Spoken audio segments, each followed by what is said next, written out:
तर मित्रांनो, डिजिटल वैभव यूट्यूब चॅनलमध्ये तुमचं स्वागत आहे. शेतकऱ्यांसाठी खुशखबर आलेली आहे.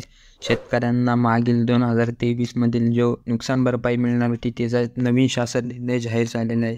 तो हा जी मी तुम्हाला या व्हिडिओमध्ये सर्व माहिती देणार आहे. कुठल्या शेतकऱ्यांना दिमत मिळणार आहे, किती रक्कम असणार आहे तेही सांगणार आहे. तर व्हिडिओ शेवटपर्यंत बघा. चला तर मित्रांनो, व्हिडिओ सुरू करूया. नमस्कार मित्रांनो, राज्य सरकारच्या माध्यमातून अखेर शासन निर्णय प्रकाशित झालेला आहे. तर शासन निर्णयामध्ये नुकसान भरपाई 2023मध्ये अनेक लाभार्थ्यांना आत्तापर्यंत त्यांच्या खात्यावरती जमा झालेली नाही आहे. तसेच अनेक लाभार्थी नुकसान भरपाईपासून वंचित आहेत. आणि 2023मध्ये ज्या शेतकऱ्यांना शेतीच्या पिकाचे नुकसान झालेले आहे अशा शेतकऱ्यांना नुकसान भरपाईचे पैसे तात्काळ त्यांच्या खात्यामध्ये वाटप करण्यासाठी राज्य सरकारच्या माध्यमातून खूप मोठ्या प्रमाणामध्ये निधी मंजूर झालेला आहे.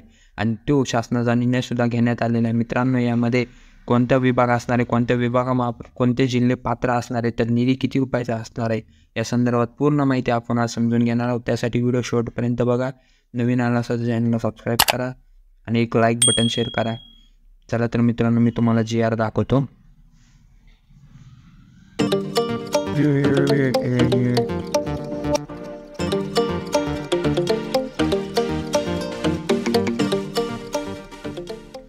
तर नमस्कार मित्रांनो, शासन निर्णयानुसार जून ते ऑक्टोबर 2023 या कालावधीच्या अतिवृष्टीत पुरामुळे शेती पिकात नुकसान व शेती जमीन वगळून मालमत्ता व इतर नुकसानीकरिता मदत देण्यासाठी निधी वितरित करण्यासाठी मान्यता देण्याबाबत पावसाळी हंगाम 2023 असा महाराष्ट्र शासनाचा GR आलेला आहे. तारीख बघू शकतात, 23 जानेवारी 2023 शासन निर्णय झालेला आहे.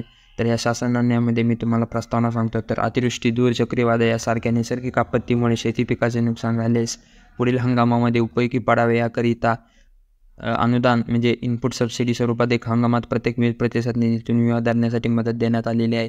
तर या GRमध्ये सांगण्यात आलेले आहे की मार्च-ऑक्टोबर 2023 या कालावधीत अतिवृष्टी व पुरामुळे यामुळे शेतपिकां व शेतजमीन वगळून मालमत्ता नुकसान विभागीय आयुक्त नागपूर यांच्याकडून 7/12 ते 13/12/2023 यामध्ये पत्रनिधी मागण्यास प्रस्ताव शासनास प्राप्त झालेला आहे. म्हणजेच शासन निर्णय मार्च ते ऑक्टोबर 2023च्या कालावधीत राज्यात अतिवृष्टी व पूर परिस्थितीमुळे शेतीमालात जे नुकसान झालेले आहे त्यासाठी 2,75,30,000 फक्त इतका निधी वितरित करण्यासाठी शासनाची मंजुरी देण्यात आली. हा असा सर्वात मोठा मंजूर निधी झालेला आहे. तर हा शेतकऱ्यांसाठी खूप आनंदाची बातमी असणार आहे. त्यानुसार शासन निर्णयाबाबत जोडलेल्या प्रमाणपत्रानुसार त्यांनी विभागीय आयुक्त यांच्यामार्फत सर्व जिल्हाधिकारी हा निधी वितरित करावा. तसेच या निधी निर्माण सर्व शासनाच्या निर्णय सूचनाच्या निकषात कठोर पालन करण्यात यावे. ज्या प्रयोजनासाठी निधी मंजूर करण्यात आलेला आहे त्याच्या सर्व निधींना मंजूर करण्यात असत. शासनाने चक्रीवादळ, पूर इत्यादी जे नुकसान झालेले आहे शेतकऱ्यांसाठी संख्यांसाठी हा निधी 100% तुम्हाला भेटणार आहे.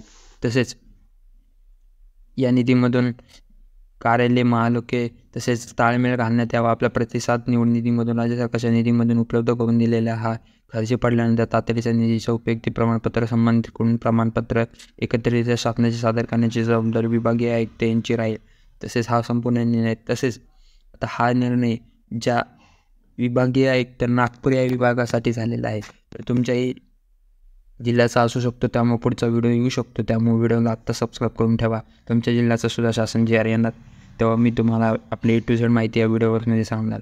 हा तर नागपूर जिल्ह्याचा विभाग असणार आहे. तसेच त्यामध्ये चंद्रपूर, गडचिरोली, भंडारा असे हे जिल्हे असणार आहेत. त्या जिल्ह्यामधील जे नैसर्गिक आपत्ती झालेले आहे अशा संपूर्ण मृत झालेल्या जनावरांसाठी, घरे नुकसान झालेल्यांसाठी असा एकूण हा राज्य असा त्या नागपूर विभागीय आयुक्तासाठी हा शासन निर्णय आलेला आहे. त्यामुळे शेतकऱ्यांसाठी हा आनंदाची बातमी असणार आहे. तर हा निधी तुम्हाला लवकरच तुमच्या अकाउंटमध्ये जमा होणार आहे. तर मी डिस्क्रिप्शन बॉक्समध्ये लिंक देतो, तिथून तुम्ही शासन निर्णय बघू शकता. तर चला तर मित्रांनो, नवीन आलं चॅनलला सबस्क्राईब करा.